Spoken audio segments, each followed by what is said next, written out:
todos.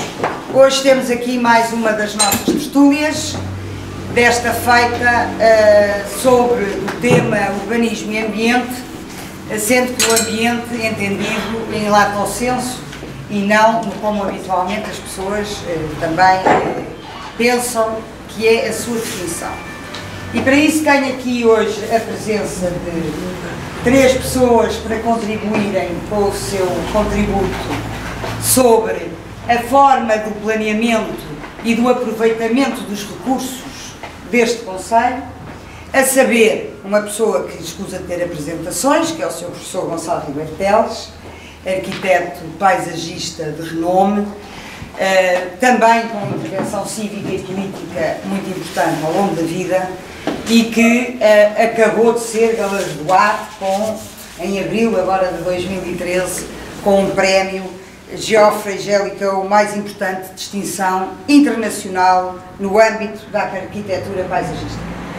E todos os outros galardões, prémios, intervenções, é escusar dizer, porque é de todos conhecidos aqueles que estão aqui presentes, e é, acima de tudo, um homem de uma grande sabedoria, de muito bom senso, com um conhecimento extraordinário da realidade deste país e, particularmente, também deste Conselho, onde teve intervenção em vários projetos que apresentou até nesta Câmara, e muitos deles completamente aprovados, porém, até hoje, não aproveitados nem implementados. Temos também a presença do Sr. Arquiteto Vieira Santos, que é arquiteto, que esteve a trabalhar na Câmara de Cascais durante muitos anos, que é, além disso, o presidente do movimento Cidade Global, Cascais Cidade Global, para a qual apresenta várias perspectivas também de aproveitamento dos recursos e de planeamento deste Conselho. E temos o arquiteto João Rei, que é um profissional liberal puro, assim como eu sou advogada, ele é arquiteto, e que toda a vida foi arquiteto neste Conselho. E que, portanto, tem a experiência das dificuldades burocráticas e de pormenor que as pessoas têm no que respeita à relação com a Câmara e quais as dificuldades que aparecem ao cidadão comum na perspectiva dos licenciamentos. Tenho aqui o meu amigo e companheiro Diogo Pacheco do Amorim, que é uma pessoa que esteve ligada ao imobiliário, para além de muitas outras coisas, mas está aqui na qualidade de cidadão, igual a mim, a ajudar, a dar aqui uma ajuda nos motes para a discussão e para o debate. Portanto, peço primeiro ao Diogo que lance o mote, para de seguida pedir, em primeiro lugar, ao Sr. Arquiteto Vieira Santos que apresente a sua perspectiva, para de seguida ouvirmos, com todo o agrado, quais as opiniões do Sr. Professor relativamente a uma perspectiva de sustentabilidade neste Conselho. Diogo. É um prazer estar aqui, uma honra, com esta mesa ilustríssima. Eu estou aqui como cidadão defraudado de Cascais e de Estoril. E defraudado por variedíssimas razões, não vou alongar, mas pegando um bocado no mote do João Aníbal Henriques, aqui na primeira tertúlia sobre a história de Cascais e dos Estourias, ele frisou de uma forma curiosa que os grandes construtores de Cascais, principalmente dos Estourias, do Monte do Estoril, faliram nesta obra que fizeram. A companhia do Monte do Estoril faliu. O Carlos dos Anjos não ficou muito mais pobre, mas ficou mais pobre. Faliu. Faliu praticamente. O Conde Mosa faliu. O Jaime de Rosão faliu. Ou seja, quem criou isto com uma perspectiva de futuro grande, com um master plan muito bem pensado, quer para o Monte Estoril, quer Estoril, faliram. Quem distribuiu enriqueceu. Isso é uma coisa curiosa. Isto foi construído ao longo de 30, 40 anos e depois nos outros 40, 50 anos a seguir foi paulatinamente destruído. E enriqueceu muita gente. E esta é a tragédia. E a pergunta é, nós temos um passado, temos um presente e temos um futuro. É uma questão de cidadania e por isso estou aqui como cidadão. Pensarmos, de facto, se estamos dispostos a fazer frente à destruição paulatina, permanente, metro quadrado a metro quadrado, disto, do sítio onde vivemos, se estamos dispostos a guardar-nos, a achar, no fundo estamos a mudar. Quem está aqui a viver há 30 ou 40 anos já mudou de sítio, já não está bem no Estoril, já não está bem em Cascais, não está bem no Monte Estoril, está numa coisa vaga, num arrabalde, num dormitório de Lisboa, cada vez mais acentuado. É possível voltar atrás? Voltar atrás não é possível. Agora, é possível pegar, porque isto teve uma história até os anos 50, 60. É possível chegar aí, repegar nisso, refazer o que pudesse ser refeito em função do futuro? Isso exige cidadania, isso exige vontade política de quem estiver na Câmara. Isso exige pessoas grandes. Porque o Jaime de Rosão era uma pessoa grande. O Conde Mozart era uma pessoa grande. O Carlos Anjos era uma pessoa grande. O Fausto Figueiredo via Alegres. Nós somos muito acima da média do país. 40 anos depois, algum continuador para isto? Alguém que tenha capacidade, alguém que tenha o talento, alguém que tenha a vontade de refazer isto? É uma questão fundamental. E é basicamente, porque nós olhamos isto, o Conselho de Cascais, neste momento, o que é? É um terço de parque, é um terço de reserva, abandonado. É um terço de construção clandestina. E é um terço de uma coisa que não se sabe bem o que é. Tudo com um cenário junto ao mar que tem 20 ou 30 metros de profundidade. Isto é, depois, ruas que partem. A desestruturação, está tudo desestruturado. Completamente. As funções, os serviços não existem, são maus, a função comercial.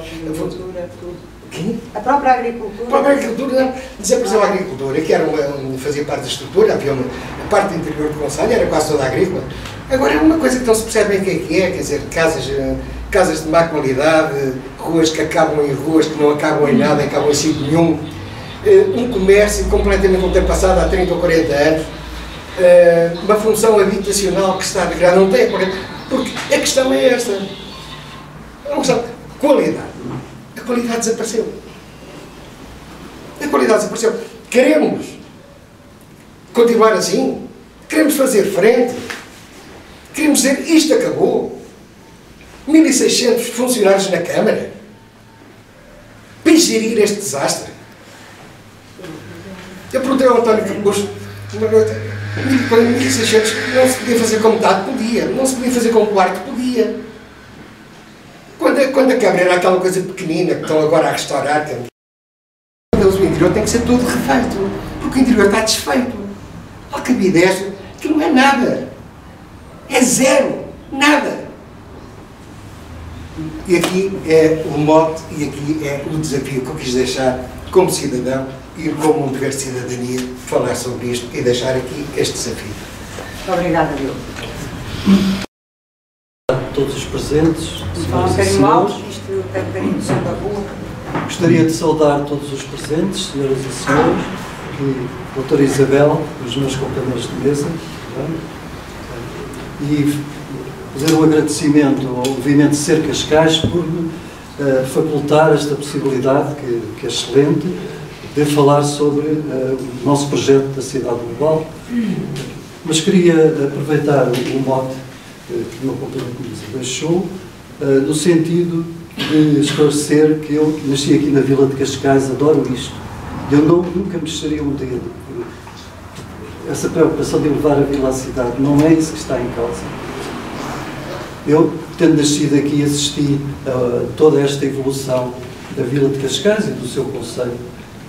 E acontece que sou, portanto, do tempo em que existia a zona turística, a Costa do Sol, a Costa de Estoril, todos, mas existia também um espaço rural de respiração do turismo, que é uma questão fundamental para o desenvolvimento de uma zona turística e a qualidade de uma zona turística. Portanto, eu sou adepto das duas uma. Ou realmente uma zona de vocação turística dispõe desse espaço rural, ou então tem que dispor de uma cidade devidamente organizada, devidamente estruturada, em que as pessoas não cheguem a determinada altura e tenham buracos negros onde já não se consegue circular para o norte. Quer dizer, não é possível realmente manter esta situação, como disse muito bem. Portanto, eu era arquiteto da Câmara, tinha evidentemente acesso a informação privilegiada e a contactos com inúmeras pessoas e tinha, além disso, algum interesse pela minha terra, como todos nós que estamos têm. E então, tive a percepção, a partir de 1990, que começava a surgir uma nova realidade urbana, que eu não desejei, mas na realidade ela está lá, quer dizer, uma nova realidade urbana, que é uma área urbana provocada pela expansão da Vila de Cascais, da sua aglutinação com os aglomerados urbanos de formação mais recente e destes entre si, criou-se realmente uma zona contínua, de urbanização contínua, de cerca de 50 km quadrados e 200 mil habitantes. Portanto, isto já em 1990 já era perceptível, embora depois se tivesse confirmado mais, era realmente perceptível. E, portanto, essa nova realidade urbana que vai da Quinta da Marinha a Carcavelos e de Aldeia de Jus a Trajose, tem realmente um certo potencial, porque agora não é possível voltar para trás. Eu adoraria que se pudéssemos voltar ao espaço rural e às aldeias do interior do concelho, mas isso já não existe. E, portanto, já que não é possível voltar ao espaço rural do interior do concelho, então organize-se uma cidade devidamente estruturada, devidamente desenvolvida economicamente e que possa, de algum modo, também criar uma nova dinâmica interna em que a atividade turística irá ter, certamente, uma outra capacidade de se expandir e de se desenvolver. Portanto, é um bocado agora uma breve síntese que eu vou tentar fazer, a partir de 1990, portanto, essa nova realidade urbana. Logo nessa altura comecei a escrever alguns artigos na imprensa regional sobre o assunto. Fiz também um trabalho para o Arquivo de Cascais, por essa altura, que se chamava A Cidade de Cascais e as Avenidas Novas. Portanto, aquela ideia das Avenidas Novas, aliás, era um mimetismo em relação aos 100 anos das Avenidas Novas de Lisboa, e, portanto, era um bocado essa a ideia. Depois, durante toda a década de 90, foi, de certo modo, um percurso pessoal, embora com muitos contactos com colegas meus, arquitetos e também em outros setores aqui da vida concelhia, mas, de qualquer forma, foi essencialmente um percurso pessoal nessa década de 90, que culminou depois com a publicação deste meu trabalho de síntese pela Fundação Dom Luís I, isto em 99. Entretanto, depois do lançamento deste pequeno trabalho, houve um movimento de adesão a esta ideia e nós realizámos o primeiro encontro de fundadores aqui na Vila de Cascais e aprovámos este manifesto. Portanto, estes documentos estão ali depois em cima, alguém que os queira levar, por favor. Entretanto, gostava de referir aqui um aspecto muito importante deste período, foi o seguinte: neste primeiro encontro de fundadores, foi convidado para fazer uma conferência o professor Oliveira Marques, que era um ilustre professor universitário e historiador, natural aqui do nosso concelho, portanto, infelizmente já falecido, mas evocando aqui a sua memória, vou referir uma frase que ele proferiu depois da sua conferência. Gerou-se um debate com os fundadores do movimento e, a certa altura, alguém perguntou: mas o Sr. Professor acha mesmo que se deve criar a cidade de Cascais nos termos em que o movimento propõe. Ele referiu, se crescemos, somos grandes, então assumamos a nossa grandeza. Foram essas as palavras do professor Oliveira Marques, que entretanto também foi agraciado postumamente aqui pelo município de Cascais. Foi um homem que realmente nós considerávamos o nosso patrono, portanto, o patrono do movimento, que mostrou sempre aderiu a esta causa e mostrou sempre muito carinho e muito interesse pelas atividades do movimento. Eu queria deixar aqui esta nota que considero importante. Portanto, este encontro de fundadores realizou-se em maio do ano 2000, entre 2000 e 2005, foi um período muito fecundo para o movimento, muita atividade cívica, que culminou depois com uma hipótese de candidatura de cidadãos, em 2005, aliás tenho aqui também um documento que está ali naquela bancada, pode ser interessante verificar. Acontece que deparámos com aquele muro das 4.000 assinaturas, éramos poucos, não tínhamos dinheiro, mas havia muito entusiasmo, só que ficámos nas 2.500, porque eu recolhia 4.000 assinaturas em pleno verão, em julho e agosto, e, enfim, meia dúzia de gatos que éramos nós, ainda fomos para a rua, mas pelo menos nós conseguimos uma coisa que eu considero muito importante, foi a queda de um mito, quer dizer, havia um bocado de mito porque a população do Conselho não queria a cidade, não queria ouvir falar em cidade tem neste sentido global que eu foco. Simplesmente verificou-se que nas pessoas que foram lá à banca para assinar, e que chegaram algumas a levar o papelinho para casa, só uma porcentagem pequeníssima é que dizia, não, a cidade não, nem pensar, não sei o quê. Todas as outras levavam os papelinhos e depois vinham, sim senhor, eu assino, concordo com as vossas ideias. Isto é para dizer que, de facto, é um mito essa ideia de que a população do Conselho de Cascais, na sua maioria, na sua globalidade, que não quer ouvir falar em cidade porque o município tem que ser uma vila toda a vida. Ora, na nossa perspectiva, eu como natural aqui da vila de Cascais, que adoro, como disse há bocado já, não iríamos ser uma palha para que a vila fosse levada à cidade. Agora, não há dúvida, é que a história do município de Cascais não acaba com Dom Pedro I, quer dizer, não é de modo nenhum aceitável. E até acontece uma coisa curiosa, é que em 2014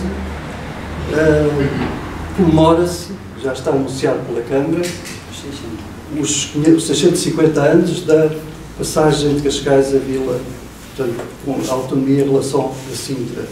Acontece que também se comemoram os 500 anos da outorga do Foral ao município de Cascais. Portanto, é curioso registrar que há 150 anos de diferença entre estes dois atos e que realmente é uma data também muito importante, uma efeméride muito importante, a passagem dos 500 anos em 2014, relativamente à entrega da Carta de Foral para Dom Manuel I, que cria efetivamente o município de Cascais. Portanto, esta nota que eu gostaria de deixar aqui.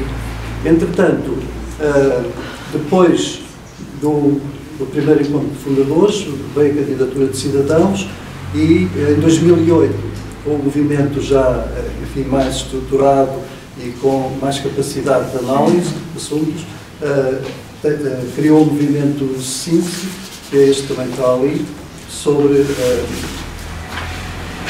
as características da cidade que nós propomos para o Conselho de Cascais. Entretanto, gostaria de vos dizer que a experiência tem demonstrado que a rejeição da ideia de cidade leva inexoravelmente à perpetuação do subúrbio. Isso tem verificado. Nós não temos realmente poupado esforços para fornecer, como temos à Câmara, temos tido reuniões com os vários presidentes e tudo o que fazemos a nível do movimento fornecemos à Câmara, porque achamos que o município deve ser o primeiro a saber. Mas na realidade acontece que esta ideia de que cidade não, portanto, que não é possível aceitarem uma ideia urbana para para a totalidade da área urbana Conselhia, tem levado realmente à perpetuação do subúrbio.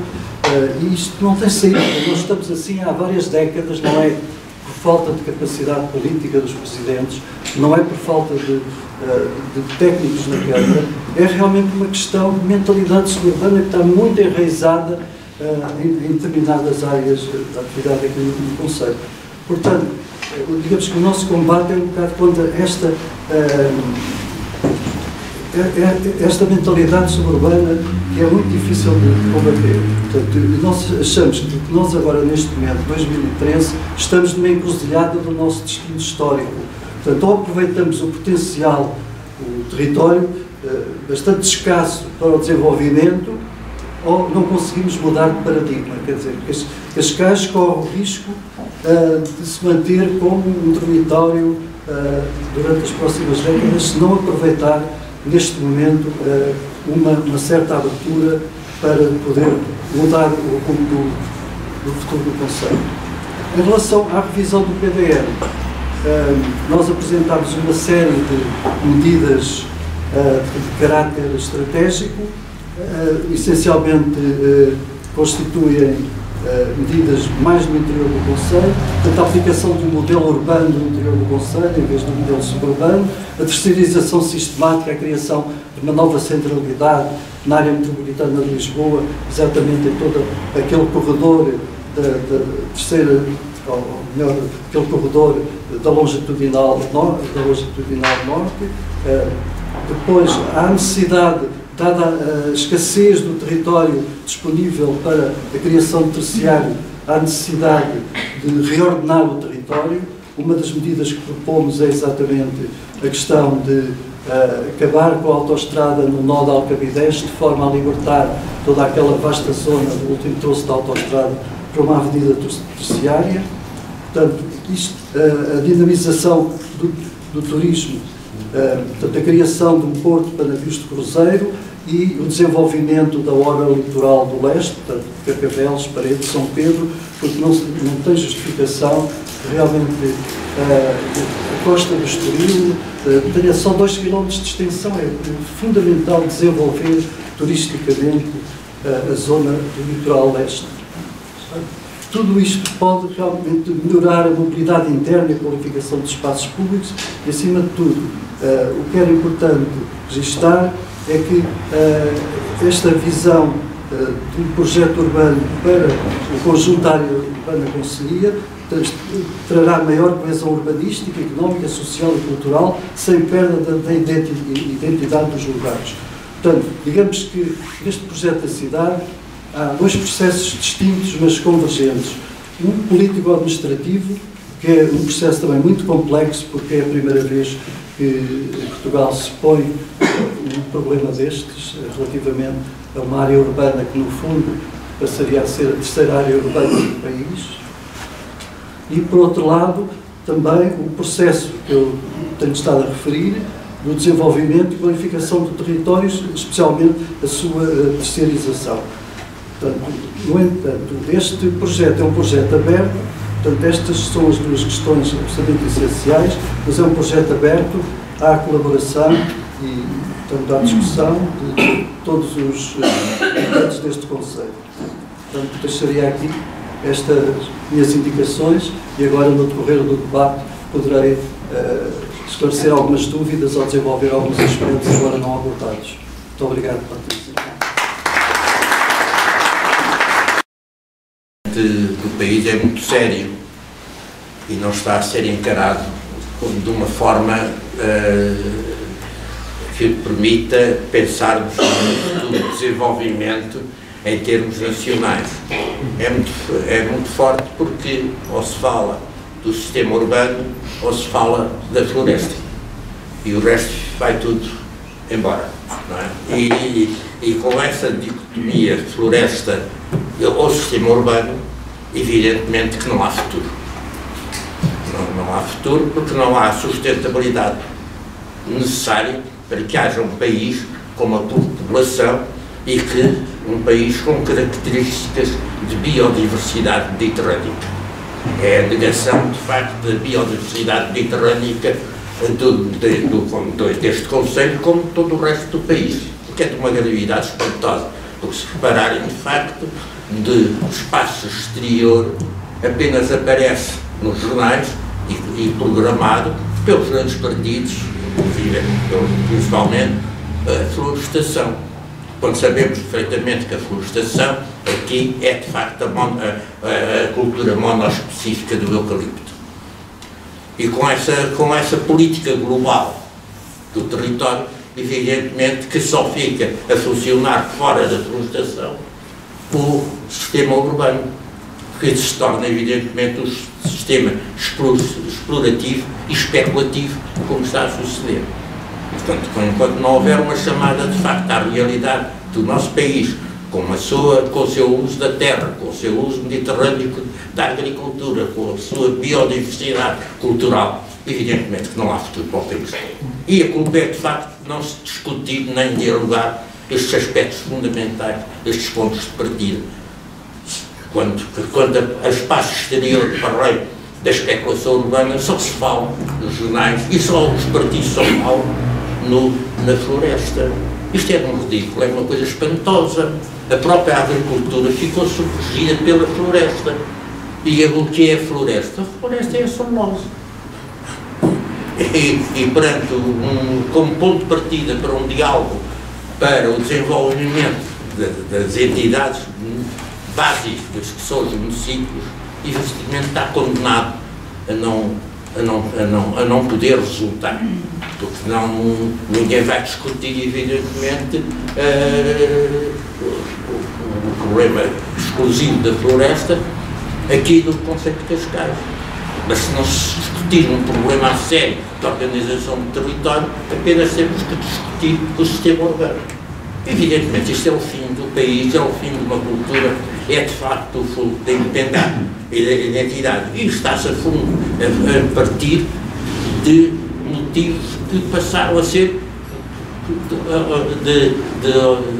obtidos por uma universalidade. Um deles é isto que todos os jornais nós temos a floresta, ou a floresta arde, ou o país de floresta, ou de facto a substituição da política de uso da terra tem que ser a floresta, porque é a única que se julga economicamente viável para nós de características físicas mediterrâneas.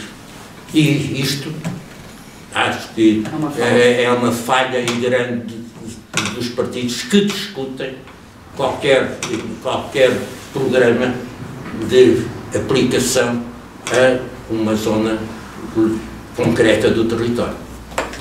Relativamente a Cascais, Sr. Professor, que conhece bem e para quais fez uns projetos, por exemplo, de Vale do Caparibe... Então, todos os projetos estão na gaveta. Todos. Todos e por todos os partidos. Não há nenhum que venha falar, de facto, na realidade que foi e na potencialidade que o Conselho tem em termos agrícolas. Em termos, portanto, de potencialidade agrícola como sustentáculo de uma sociedade. Portanto, estão dominados, de facto, por lugares comuns, e quando aparece qualquer coisa fora do sistema urbano, é a floresta. É a floresta de enganos do Dom Francisco Manuel de Melo. E nós aqui já fomos a maior campo de cerealífero do tempo dos romanos, não é verdade? Foi aqui, esta parte do Conselho de Cascais e de Oeiras, foi de facto um dos bancos de fornecimento de cereais a Roma. Evidentemente hoje nem à Praça da Figueira é. É lá sim. Mas tem casa por vender há tempo. E continuam a fazer. Basta ver os planos diretores municipais que são. Se bem assim não são nada de outras coisas. E de facto, enquanto não houver de facto uma volta de mentalidades e uma volta de orientações, não há que fugir a isto. Portanto, o Sr. Professor acha que temos que voltar à terra, no fundo? Não é voltar à terra, voltar à realidade. Voltar à terra é isso. Mas agora o que eu não vejo é que os planos diretores municipais façam essa volta. E são todos realizados com base democrática. Isso é que é trágico. E não são discutidos. E não se percebe quais são os objetivos. Porque, de facto, é difícil de falar num século XX, numa altura desta, no país, num conceito, sem fazer as relações do conceito com todo o resto do país. Se tornarmos a isolar, não é possível. Não é possível, por exemplo, falar aqui de uma sustentabilidade de Cascais, sem falar de sustentabilidade da Península de Lisboa toda, que, de certo modo, oficialmente, é a chamada área metropolitana. E relativamente aos parques que para aqui projetou, nomeadamente do Val de Caparibe, que no fundo... Mas não, isso está tudo no tinta, quer dizer, não passa dessas coisas, porque não são sentidos pelas entidades administrativas e políticas. Mas faria completamente sentido implementá-los, sobretudo. Exatamente. No fundo, a conjugação dos dois conceitos, porque até uma cidade tem que ter parques. Para a especulação urbana, chega ao jardim público como espaço que a população necessita e não é necessário. Hoje a cidade global do estudo é uma relação entre o campo e a cidade. Mas campo como campo. E cidade como cidade. Com a lei das finanças locais que temos, é evidente, o que tem destruído o país, na minha opinião, é que as câmaras vão buscar o grosso do seu financiamento à urbanização, quer dizer, à sobreurbanização. E não vão aos parques, nem vão à agricultura, quer dizer, não vão haver uma alteração. Não funciona, não tem que ver com ele. E enquanto não se der essa volta, o problema vai ser muito difícil. A vida que está-se a tornar. Não é porque tudo que se passa em Cascais passa-se praticamente em todo o resto. E quanto maior é a pressão, e há a pressão urbana e mais litoral, maior mais grave é a situação. E vamos ter problemas graves a nível, depois, de biodiversidade, que se vai acabando e com as consequências que isso traz. A biodiversidade não vive para si. Exatamente. A biodiversidade vive para a paisagem do homem. Quer dizer, não tem biodiversidade para ter muitos bichinhos. Não é. O homem necessita desse envolvimento para ter a sua sustentabilidade garantida. Isso não é considerável. Portanto, dá-me licença, só uma questão. O Concelho de Cascais, apesar de tudo, todos esses problemas que foram surgindo ao longo do tempo, tem uma grande vantagem em relação aos outros municípios da Grande Lisboa, que é um terço do território que é ocupado pela zona rural do Parque Natural de Sintra Cascais. Mas ainda é? Ainda é, graças a Deus. E o que é que lá se faz na zona rural? Enquanto não arder tudo, o que é que se faz? Não se faz ruralidade, não se faz nada, é uma zona que está à espera do progresso. Não, mas o regulamento é rígido. São terrenos expectantes. Lazer, turismo e conservação da natureza tem um regulamento rígido e eu acho que é uma grande riqueza para o nosso município dispor de uma área... Mas lazer, turismo, não existe em parte nenhuma do mundo, a começar pela Suíça, se não houver uma agricultura com isso, consistente e com isso. Não existe. Não existe. Não existe conservação da natureza. Porque a conservação da natureza faz-se com a estrutura do uso da terra para a agricultura. Principalmente através do faciès natural que a agricultura necessita, se não transforma-se também de uma epidemia e de uma situação de desertificação. Quebra o ciclo. Se não há agricultura, quebra o ciclo natural. Exatamente. Não quebra, mas portanto tem que ser compensada com a rede. Essa rede é que é importante para o turismo, é essa que tem a Suíça, aqui desapareceu. Aqui não se considera como tal, só se considera o espaço, ou o espaço é para não se construir, é para qualquer coisa, geralmente a coisa que vem mais a correr é o eucalipto ou o parecido, e o resto é que é ter o progresso e o desenvolvimento e é onde é que está a população. Enquanto não se romper com essa situação. E os grandes partidos têm grande culpa na sustentabilidade desta situação. Porque o Sr. Professor teve uma grande intervenção na Alemanha. na parte não foi? Teve alguma intervenção? Não tive intervenção. Estava lá e assisti ao desenvolvimento, à recuperação da zona do Ruhr depois da exploração do ferro. Sim. O ferro foi tirado, era uma camada geológica que, uma vez retirada, não ficava nada. E então teve-se recuperar toda uma paisagem, toda uma situação para criar situações humanas. Essa recuperação começou fundamentalmente com o uso da terra. Não se criaram cidades nem terras sem garantir paralelamente a composição necessária para essa existência. Aqui está-se a destruir. Aqui a expansão urbana faz, mais a ver a grande parte dos nossos planos diretores municipais, têm a preocupação da construção e não percebem que essa construção, que é para a habitação, que é para a vida do homem, necessita paralelamente de ter pela mesma importância uma componente de sustentabilidade. E fala-se muito em sustentabilidade, o que é mais grave. Porque não entendem qual é a sustentabilidade que é necessária. A sustentabilidade da cidade foi sempre o campo. Em todo o lado. Em todos os impérios. Em todos os impérios, em todos os sítios. E a sustentabilidade do homem passa pelo campo. Exatamente. Da cidade. Sim, da cidade.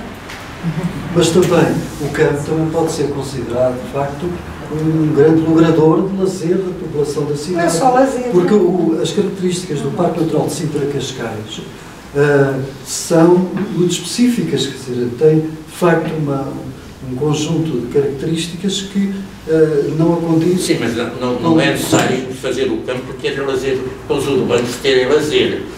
Isso é tirar, de facto, a dignidade à atividade. E isso foi o que deu muito resultado em vários lados. Que era retirar a dignidade de integração no desenvolvimento à produção, ao campo e ao equilíbrio ecológico regional.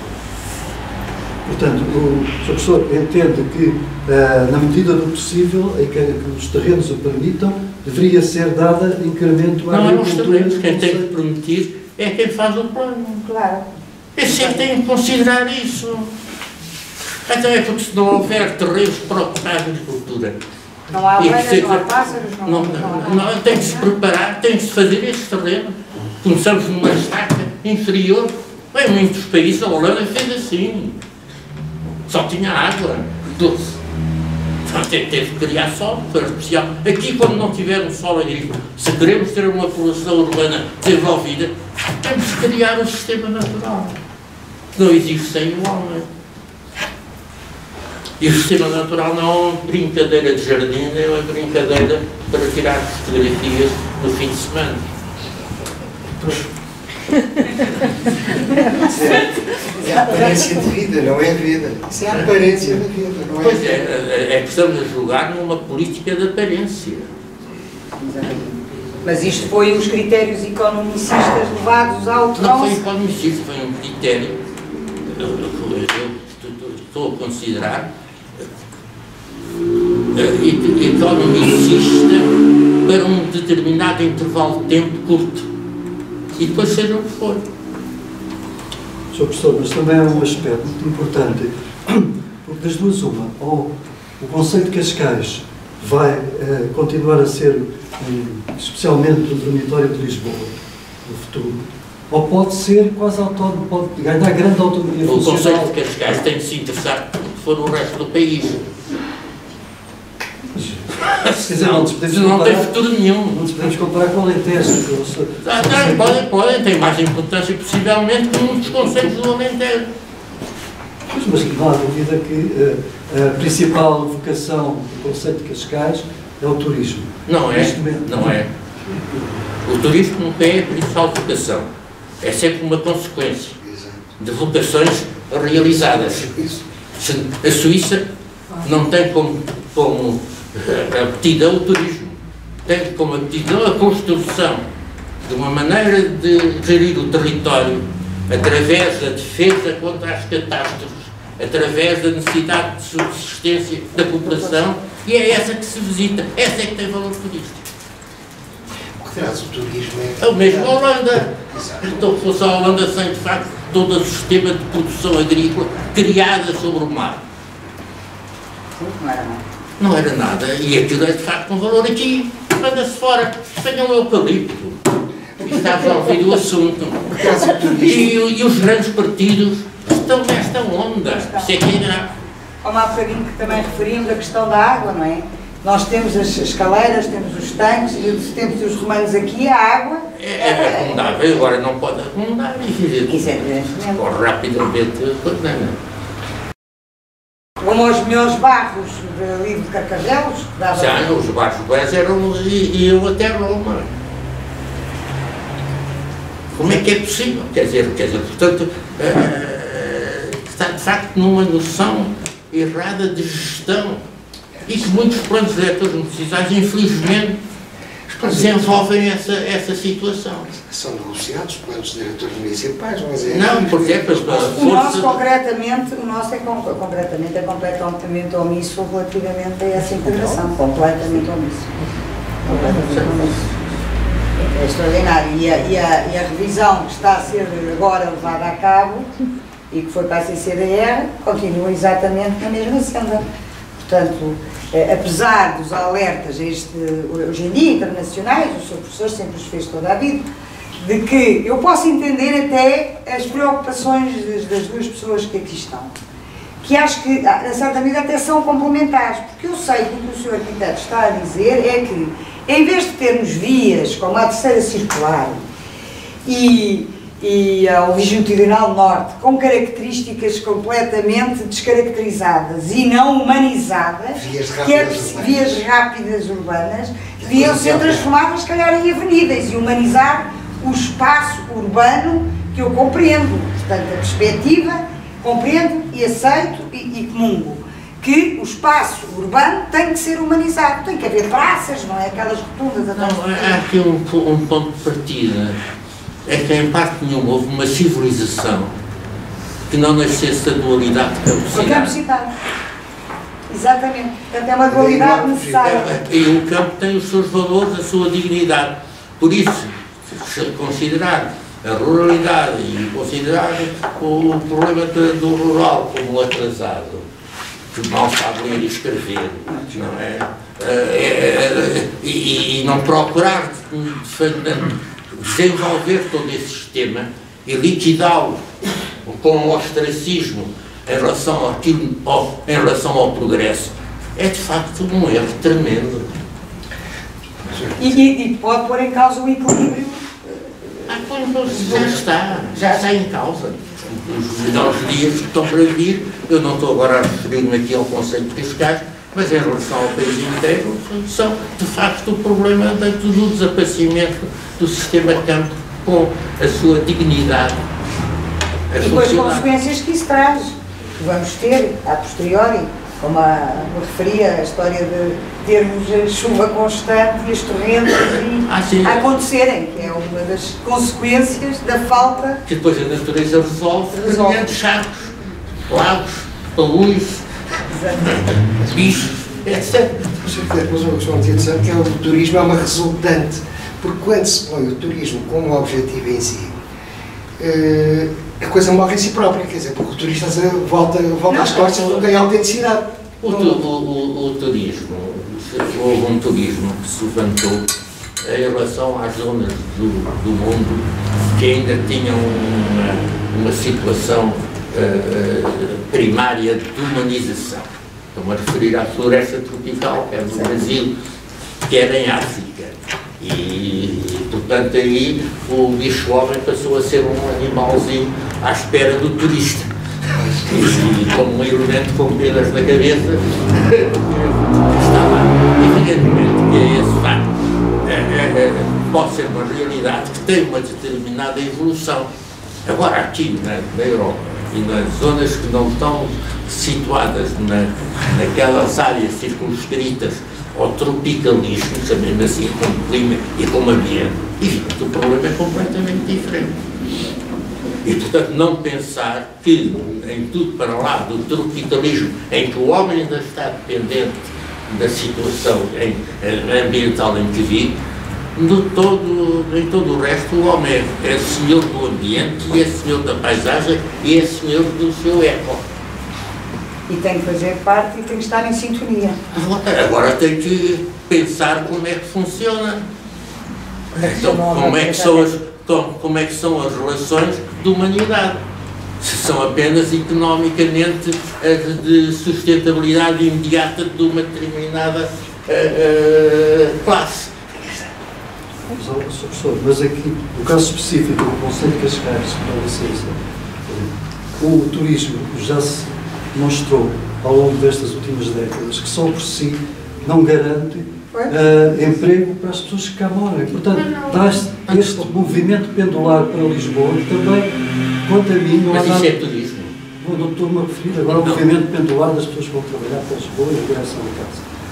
E, portanto, é curioso registar, a propósito, por exemplo, desta questão do final da autoestrada, que a autoestrada, no planeamento municipal, portanto, antes da execução da obra, planeamento municipal, a autoestrada acabava no nó do Estoril, porque, em termos de planeamento físico, era aquilo que era correto, que era a autoestrada acabar no ponto, no sítio, que é, sem dúvida, o grande centro, o grande centro turístico hoteleiro, a Costa do Estoril, e além disso, é o centro geométrico do Conselho. O nó do Estoril está no centro geométrico do Conselho. Depois soube-se. Isso não sei qual é o... Porque não faz sentido que num conceito limite, num conceito de extremo, não, no caso do Oeiras está bem, tem que atravessar, mas aqui num conceito de extremo, que a autoestrada quase que ia chegando ao mar, só não chegou ao mar porque, entretanto, realmente houve um movimento ambientalista até o fim subcarrega a marginal e transforma a marginal numa via rápida urbana, que é coisa que nunca devia ter sido. Mas eu, exatamente. Mas isso foi um desconhecimento do território. É, desconhecimento completo. As pessoas não andam a pé no território, não o conhecem. Portanto, eu recordo, mas já agora para completar esta ideia, eu recordo-me que a autoestrada depois veio até o nó de Alcabideche e, de facto, na altura ainda se pensava que ela não viria até a estrada da Malveira, não viria até ao chamado nó de Cascais. Hoje, entretanto... Mas não foi a autoestrada, aqui para nós, que justificou toda a confusão que se estabeleceu de então para cá, no desenvolvimento das atividades do espaço rural, não foi? Foi a proliferação dos clandestinos, exatamente nas décadas de 60. Mas não foi a autoestrada. A autoestrada, o que levou foi longe demais o seu braço, e que conduziu de facto a maior carga de suburbanidade e um maior movimento pendular até quase ao extremo do Conselho. Portanto, o que nós pretendemos fazer agora realmente é que a autoestrada pare no nó de Alcabideche, que infelizmente depois a A16 que engoliu, por exemplo, nas vias urbanas, Cascais-Sintra e Estoril-Sintra, e criou uma série de becos, foi uma obra horrível, que a Câmara se opôs a essa obra, mas na realidade que foi um desastre em termos paisagísticos e em termos de circulação. Evidentemente que o automóvel ganhou alguma ligeireza, mas simplesmente não se pode pensar apenas no automóvel, mas pensar em toda a forma de mobilidade e pensar também na paisagem, fundamental. Portanto, a A16 constituiu uma obra, quanto a mim, absolutamente insensata e custou imenso dinheiro, que todos nós estamos a pagar essas loucuras hoje em dia, não é? Acontece que, neste momento, parece uma boa medida realmente tentar a autoestrada para realmente o nó de Alcabideche e se aproveitam daquela vasta zona para um desenvolvimento terciário, que depois se pode prolongar. Mas a ideia é que continuar como a avenida. Transformar o último troço da autoestrada numa avenida que, respeitando o corredor ecológico, mas realmente criando ali algum desenvolvimento terciário. Aliás, já existe um núcleo terciário no final da autoestrada, hoje em dia, uma série de sedes de empresas. Portanto, no fundo, é um embrião, de facto, da terceirização do conceito, que se pode depois prolongar, por tal longitudinal norte, até à zona do aeródromo, criar uma nova centralidade na área metropolitana de Lisboa, exatamente nesse corredor que vai desde... E os espaços exteriores, tudo esse sistema, como é que funciona? Os espaços exteriores terão que ser naturalmente resolvidos em função dos estudos. Não? Nós temos o movimento tem um protocolo com uma instituição universitária, estamos a aguardar a apresentação exatamente do estudo desta zona tradicional da autoestrada, transformada em via urbana, e será depois interessante discutirmos aqui. Mas tem que fazer paralelamente um estudo das potencialidades em relação à sociedade futura do uso da terra como sustentabilidade da população. Sim, sem dúvida, isso é uma questão a considerar. Não, mas é considerar a partida. Exatamente. Muito bem. João. Sim, que eu acompanho vivamente. Devo dizer que a questão da, agora sem querer, mas sem querer alterar já o assunto, não vou alterar já o assunto, acho que este assunto está bastante quente e acho que podemos falar sobre mais um bocadinho, se permitem. Realmente Cascais tem muita zona ainda, tem muita zona estragada, efetivamente. O plano diretor, eu estou a receber um bocadinho que eu próprio aprendi aqui. Já vimos que o plano diretor e os planos e os regulamentos de Cascais têm omissa toda a parte agrícola, se bem que esteja lá no plano diretor uma zona rana, com grande pompa e circunstância, mas depois chegamos ao ROEM e outros dispositivos legais que nos deveriam ajudar, e não ajuda nada porque é um vazio completo. No entanto, temos regras na parte das construções que nos dizem que uma soleira tem que ter 2 cm e não mais de 2 cm. Quer dizer, vamos a um extremo de pormenor no que toca à parte urbanística, a parte urbana, e a construção das casas e as janelinhas e mais as portinhas, e no fundo esquecemos todo aquele espaço que no fundo nos deveria suportar e não é espaço verde. Exatamente. É um espaço vazio que está lá e que muita gente fica simplesmente contente por ser vazio e, pelos vistos, não chega a estar vazio, não é? O espaço tem que ser gerido. Vai a seguir. Exatamente. Os políticos ou seja, não construir não chega. Temos que pensar. Temos que dar uma atividade fundamental. Se bem que nós no Conselho temos um problema também muito grave, que enfim, estava fora do âmbito da minha conversa, mas acho que vem a talho foice, que é a questão da Constituição Cadastral do Conselho, que dificulta imenso qualquer implementação, também quer urbanística, também, daí temos consequências graves disso também a parte da gestão do território, do solo, do solo ainda desocupado, de uma maneira virada para a agricultura ou algo que se pareça. Porquê? Porque temos tudo tão retalhado, temos as tirinhas do terreno tão retalhadas porque o pai tinha um terreno, depois vem o filho corta, depois vem mais o filho corta, então ali na zona da areia temos linguiças e então temos linguiças com 100 metros e 3 metros de enfim. É realmente muito difícil gerir esta situação. Mas se tivesse 3 metros e 6 metros para eu já chegava. Já lá fazer umas casinhas. Felizmente é só 3, não é? Mas enfim, é um problema com que nós temos que debater. Vamos trabalhar para ele, se calhar, com muito mais veemência do que até agora.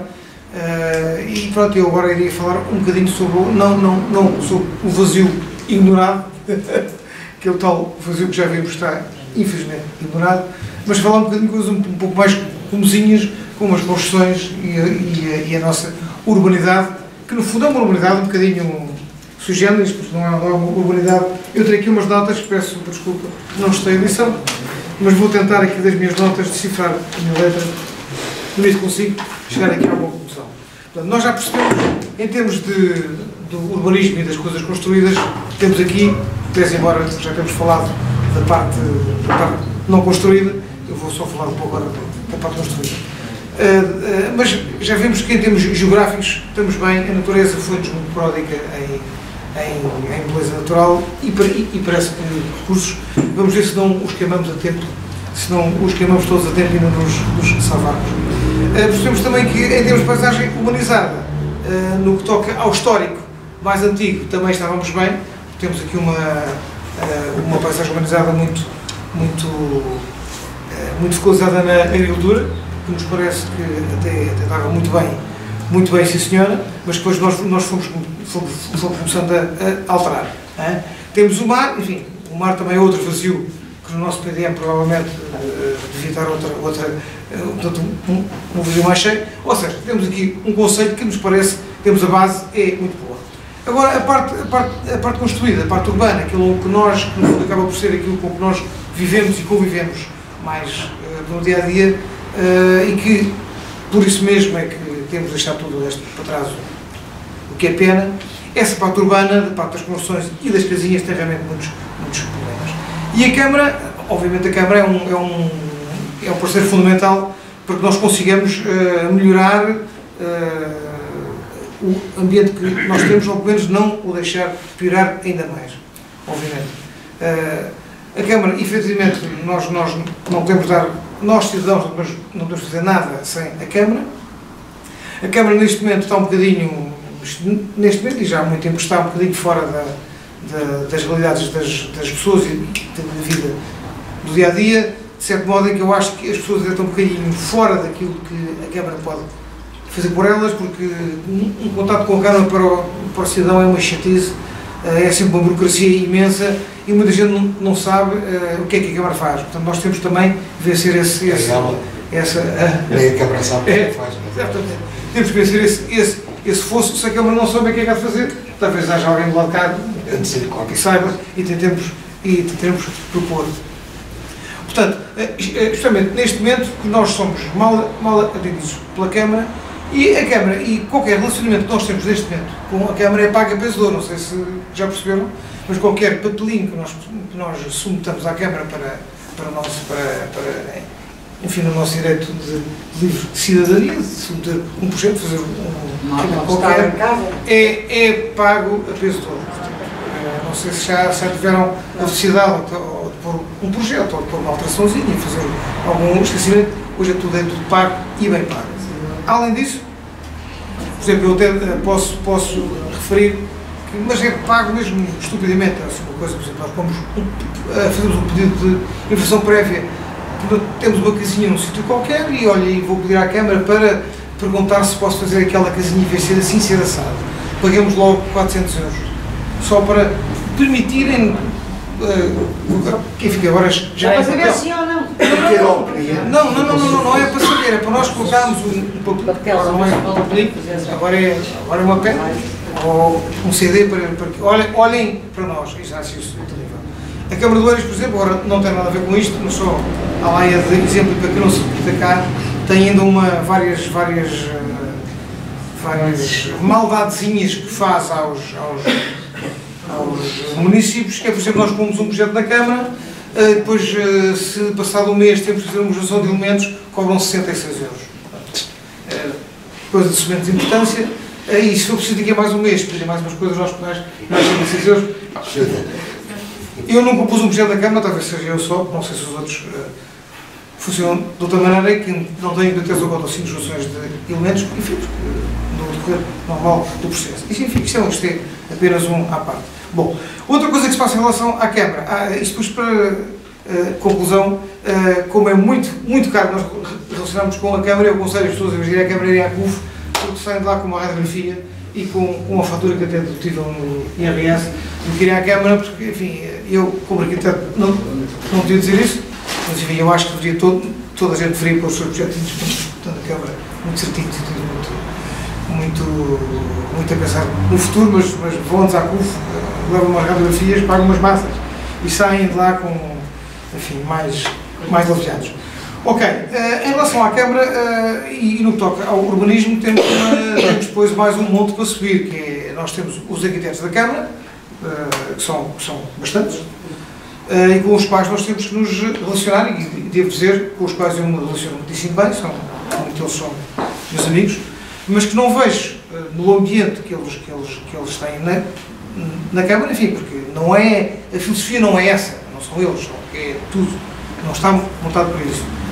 Eles também não se sentem à vontade para dar pareceres, porque todo o processo de avaliação dos projetos são um bocadinho no segredo para os judeus, há sempre regras internas que nós não sabemos muito bem, e eles também não sabem muito bem o que é que vão dizer. Portanto, não há assim um diálogo franco e aberto por parte de todos os técnicos da Câmara a dizer, olha, este copo é redondo, completamente redondo. É o diálogo que diz, olha, isto é redondo, mas olha, defende bem, pode ser quadrado. Quer dizer, é difícil, eu também os entendo, porque não tenho os tais mecanismos de...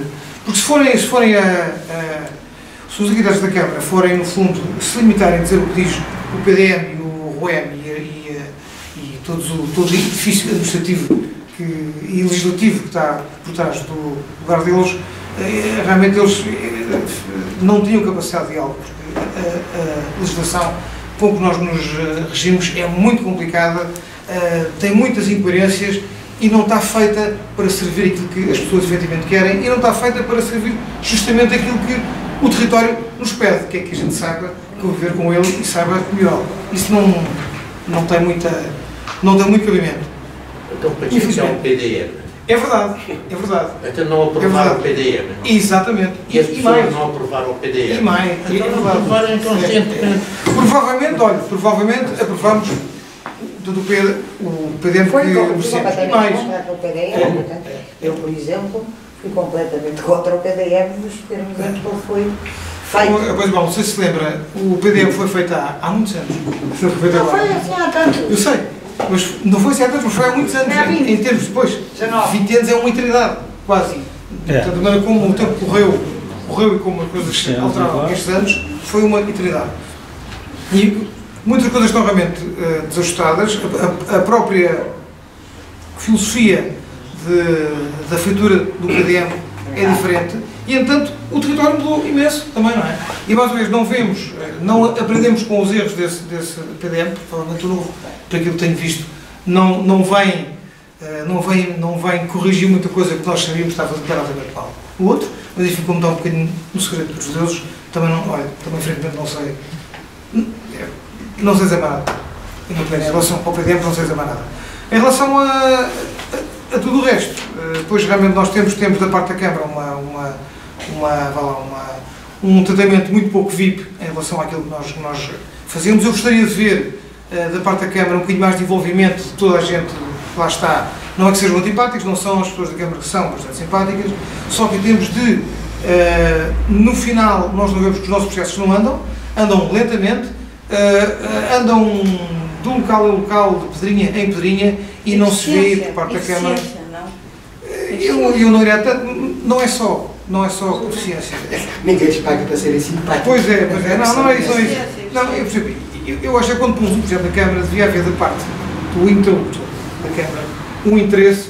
Este senhor tem um projeto, com certeza, é para alguma coisa, é porque é um município que quer fazer algo, não é? Nem seja legalizar a sua casa, fazer a sua casa, até a sua casa, fechar a sua marquise ou até fazer uma urbanização. Enfim, são coisas que as pessoas são atividades que são desejos, são ensejos das pessoas. Acho que a Câmara devia caminhar mais essas coisas, esses desejos das pessoas e entrar como parceira neste tipo de... Tem que servir. Basicamente servir. E eu acho que isso efetivamente não acontece. Pronto, no que toca ao... Não quer dizer que a Câmara não representa a população. A Câmara não serve e não representa. É isso que se É da população. Então para que é que votaram nesse? É verdade. Olha, um pequeno resumo antes de começarmos o debate e até para situar aqui 2 ou 3 aspectos que acho fundamentais. Cascais tem cerca de 100 km² de área, Concelho de Cascais. Portanto, o Concelho, vem ali, são 100 km² de área. Tem, por acaso, para ser preciso, é 99,07 km². Tem uma população do censo de 2011 de 206 mil habitantes. 50% desta área, portanto 50 km quadrados, estão urbanizados. O remanescente, os outros 50 km quadrados, são ou bolsas de Reno ou Parque Natural Sintra Cascais. Existem mais ou menos 90 mil fogos habitacionais neste concelho. Existe uma densidade de 2.083 habitantes por metro quadrado, porque é uma densidade inferior, por exemplo, à que existe em Oeiras, que é de 3.754. E destes fogos todos que já existem neste momento, tanto quanto consegui averiguar, e portanto não foi nenhum passarinho que soprou, fui eu que andei à procura em vários elementos, existem 14 mil fogos devolutos. Há cerca de 2.500 fogos que são de segunda habitação. Existem mais ou menos 2.500 fogos para nascerem, resultantes de compromissos já assumidos pela Câmara, por exemplo, no plano de pormenor de Freiria, na Quinta do Barão e na Quinta dos Ingleses.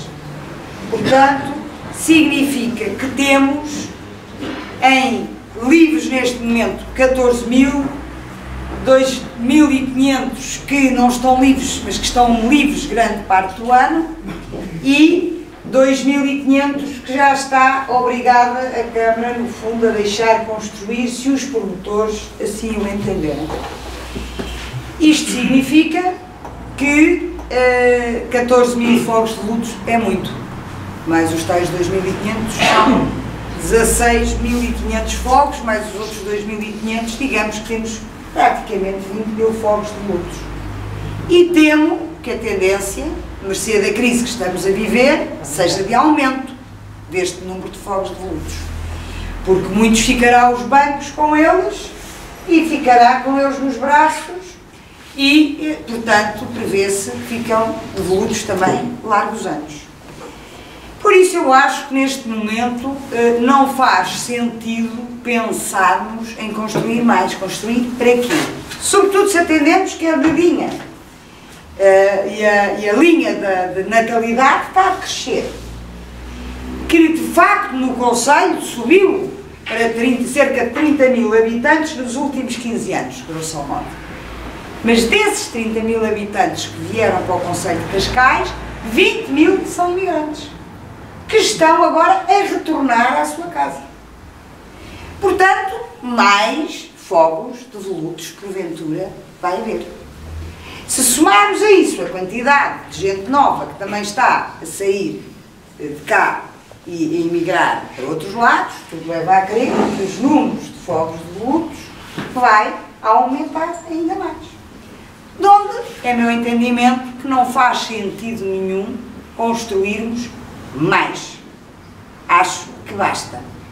E acho que há um momento histórico, porque está no momento da revisão do PDM.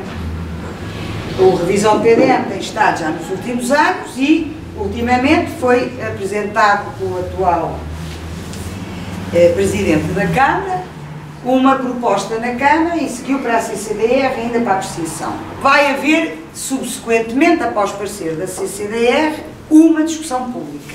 Desde já, convoco todos para ela. Porque um dos problemas é que as pessoas não vão, de facto, intervir nas discussões públicas. Quando foi a discussão do outro PDM, não houve praticamente intervenções dos cidadãos sobre o PDM. E, portanto, acabámos por ficar com um PDM que foi feito com filosofias completamente contrárias, exatamente, a um desenvolvimento harmonioso, que não, para não usar sustentável, isto hoje em dia até faz mal, porque é sempre tão mal utilizado, isto é harmonioso, porque é harmonioso da harmonia entre todos os agentes desta terra, começando pelo sol, pelas pessoas, pela flora, pelos animais, por tudo aquilo que nós somos de facto. E este novo PDM, que eu já li de cruz, e não sou uma especialista, preocupa-me imenso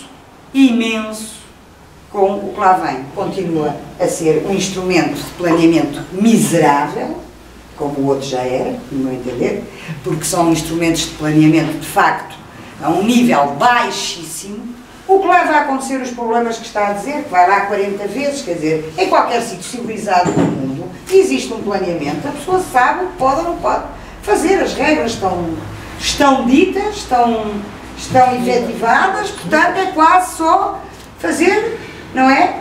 Ok, confere, checklist, confere, está de acordo. Há os termos de responsabilidade dos arquitetos e feitores dos projetos de especialidades.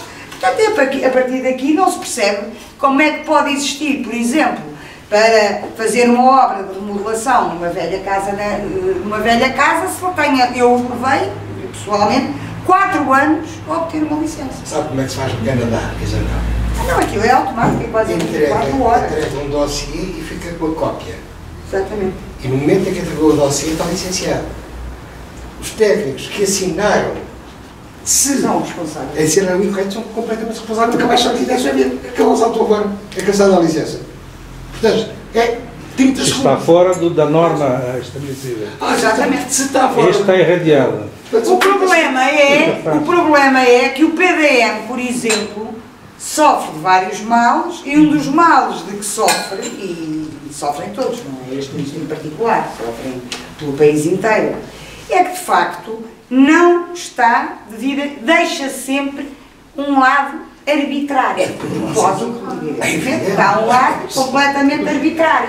E a partir daí a arbitrariedade não permite a celeridade nunca. Se me permite interromper, eu iria reforçar esse arbitrário. Muitas das vezes não é só arbitrário, muitas vezes não é tão inteligente como isso, percebe? Não é tão inteligente como isso.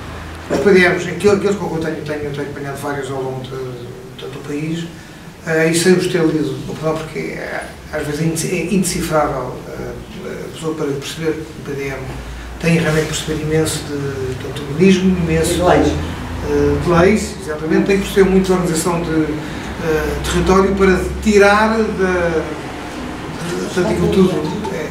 É muito difícil. E o que acontece é que muitas das vezes as consequências da implementação de um PDM não são levadas em conta porque não se sabe. Ou seja, quem faz, lá está muito preocupado com questões às vezes meramente urbanísticas, e o significado real da implementação daquilo que está plasmado no PDM, à la longa, ou seja, no prazo em que ele vai funcionar, uns 10, 15 anos, às vezes tem um efeito contrário do que aquilo que quer depois ter. Mais a mais, num ambiente económico e num ambiente mesmo filosófico, esse paradigma, o nosso paradigma filosófico está sempre a mudar. Não é bem assim. E assim, realmente as coisas estão feitas com alguma cabeça, e admito que quem faça os PDMs, muitas das vezes, o faça com cabeça, e são pessoas com algum profissionalismo. Só que não há, o planeamento do território é muito complicado, e as pessoas não conseguem dominar não, aquele grau de viciosidade, às vezes não, de vício lá, às vezes não é assim tão inteligente ou tão elaborado como isso. A questão do planeamento do território, o bottom line, é que é muitas vezes inexistente nos PDMs. Não se sente que na leitura do PDM haja um plano de fundo que realmente contemple o território como um todo, lá está, contempla a cidade, contempla a parte construída, e o resto lá está. Isso é consequência de uma incompetência total do Presidente da Câmara e de quem fez os planos. Agora tem que...